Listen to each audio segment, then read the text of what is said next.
Hello everyone. आज का topic है 1857 ईस्वी के विद्रोह का स्वरूप। 1857 के विद्रोह के स्वरूप के संबंध में इतिहासकारों के मत भिन्न भिन्न प्रकार के हैं। अंग्रेज इतिहासकारों ने जहां इसे मात्र सिपाहियों का विद्रोह करार दिया, वहीं भारत के राष्ट्रवादी इतिहासकारों ने इसे भारत के प्रथम स्वतंत्रता संग्राम का नाम दिया।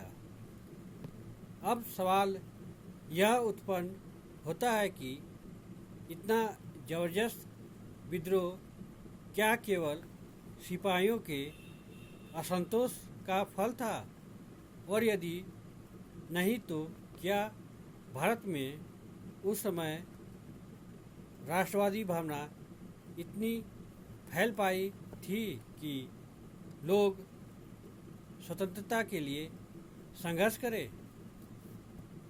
KGB, मालेसन, ट्रेवेलियन, लॉरेंस तथा होम्स ने जो साम्राज्य के प्राकृतिक पक्षपाती थे, इसे केवल सैनिकों का विद्रोह कहा। उनके अनुसार विद्रोह केवल सेना तक सीमित रही और उसे जनसाधारण का समर्थन प्राप्त नहीं था। कुछ भारतीयों जो अंग्रेज भक्त थे, जैसे मुंशी जीवनलाल, दुर्गादास बंदोपाध्याय एवं सर सैयद अहमद खां आदि ने भी इसे सैनिक विद्रोह करार दिया। सर जॉन लॉरेंस एवं सिले ने भी इसे एक संस्थापित सरकार के विरुद्ध भारतीय सेना का विद्रोह लिखा है तथा सरकार द्वारा सैनिक विद्रोह के दमन को उचित करार दिया है। लेकिन वास्तव में देखें तो यह व्याख्या ठीक नहीं है। निश्चित रूप से यह विद्रोह सैनिक विद्रोह के रूप में आरंभ हुआ था, लेकिन शीघ्र ही इसमें जनता भी शामिल हो गई थी। 1858-59 के अभियानों में सशस्त्रों असैनिक सैनिकों के साथ साथ विद्रोह के दोषी पाए गए और उन्हें दंड दिया गया। L.R. रीज ने इसे धर्मांधों का ईसाइयों के विरुद्ध युद्ध करार दिया है और यह साबित करने का प्रयत्न किया है कि संघर्ष में ईसाई जीत गए। इस मत में बहुत वस्तुतः संकीर्ण धार्मिकता की बू आती है, जहां यह स्पष्ट कर देना आवश्यक होगा कि संघर्ष में हिंदू तथा मुसलमान भले ही पराजित हो गए हों, लेकिन उनका धर्म परास्त नहीं हुआ। तमाम प्रयासों के बावजूद ईसाई धर्म को धर्म प्रचार में कोई खास सफलता नहीं मिली।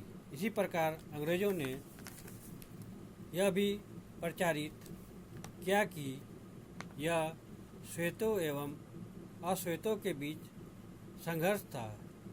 यह मत भी संकीर्ण जाति भेद से ग्रसित है। यह ठीक है कि सभी गोरे एक ओर थे, लेकिन सभी काले एक तरफ नहीं थे। जिस सेना ने विद्रोह का दमन किया, उसमें भारतीय सैनिक भी बड़ी संख्या में थे। यदि सभी काले एक खेमे में रहते तो नज़ारा ही कुछ और होता। टी.आर. होम्स जैसे अंग्रेज इतिहासकारों ने इसे बर्बरता तथा सभ्यता के बीच युद्ध करार दिया, लेकिन यह मत निष्पक्ष नहीं है।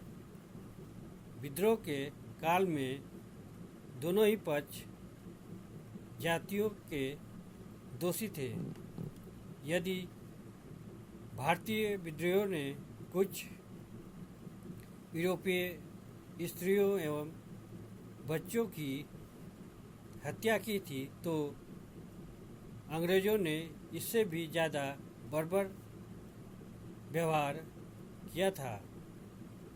निर्दोष भारतीयों को पेड़ों पर लटकाकर फांसी दे दी गई।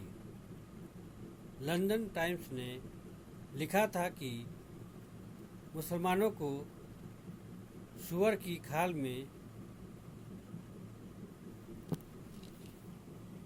सी दिया गया।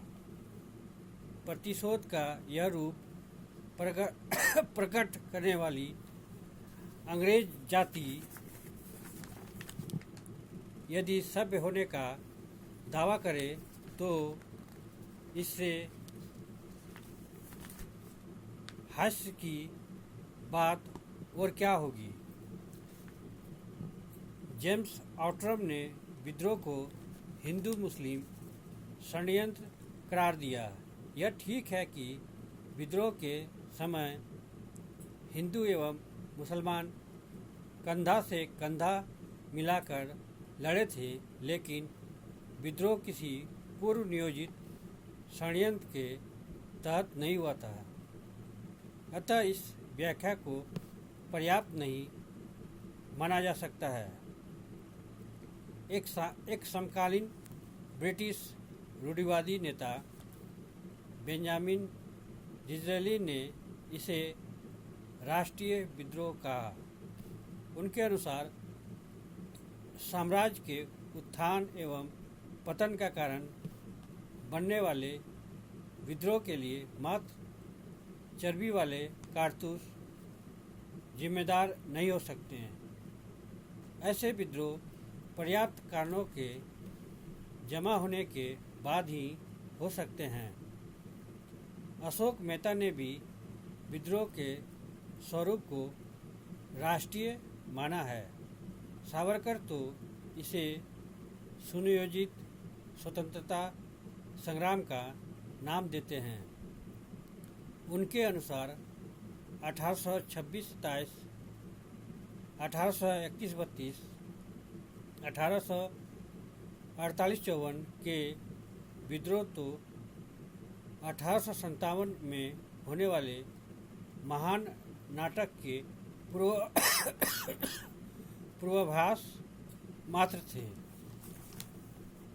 दो आधुनिक भारतीय इतिहासकारों R.C. मजूमदार एवं डॉक्टर S.N. सेन ने समस्त उपलब्ध सामग्री के अध्ययन के बाद यह निष्कर्ष दिया कि 1857 का विद्रोह किसी सचेत योजना का परिणाम नहीं था। केवल नाना साहब मार्च-अप्रैल 1857 में लखनऊ गए थे और मई में विद्रोह आरंभ हो गया। इस बात को प्रमाणित नहीं करता कि विद्रोह की योजना बनाई गई थी।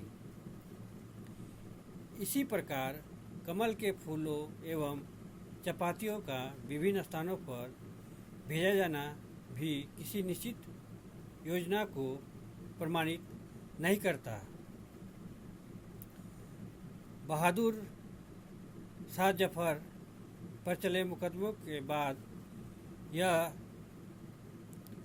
स्पष्ट हो गया कि विद्रोह से बहादुर शाह को उतना ही आश्चर्य हुआ था जितना कि अंग्रेज़ों को।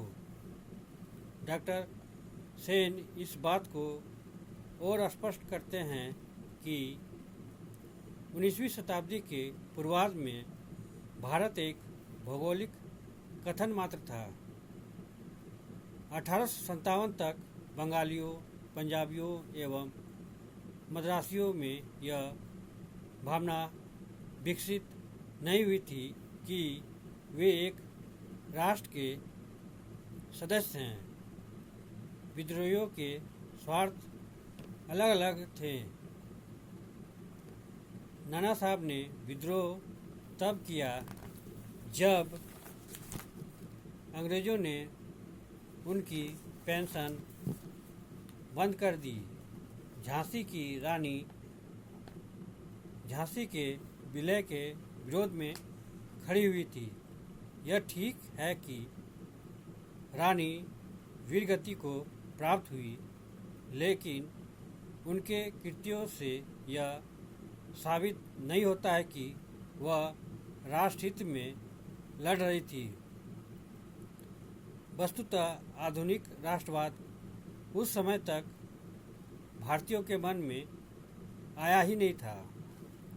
इन सब बातों के बाद डॉक्टर R.C. मजूमदार इस बात की ओर ध्यान दिलाते हैं कि विद्रोह का राष्ट्रीय महत्व अप्रत्यक्ष एवं उत्तरकालिक था। उनके अनुसार जिस प्रकार जूलियस सीजर जीवित के स्थान पर मरा हुआ अधिक शक्तिशाली था, उसी प्रकार 1857 के विद्रोह का वास्तविक स्वरूप चाहे जो रहा हो, बाद के वर्षों में शीघ्र ही वह अंग्रेजी सत्ता के लिए चुनौती बन गया। राष्ट्रवादी नेताओं ने उसे प्रथम स्वतंत्रता संग्राम के रूप में प्रचारित कर जन जागृति फैलाने के लिए माध्यम बनाया। मार्क्सवादियों ने विद्रोह को सैनिकों एवं कृषकों का प्रजातांत्रिक गठजोड़ कहा, जो सत्य से दूर है।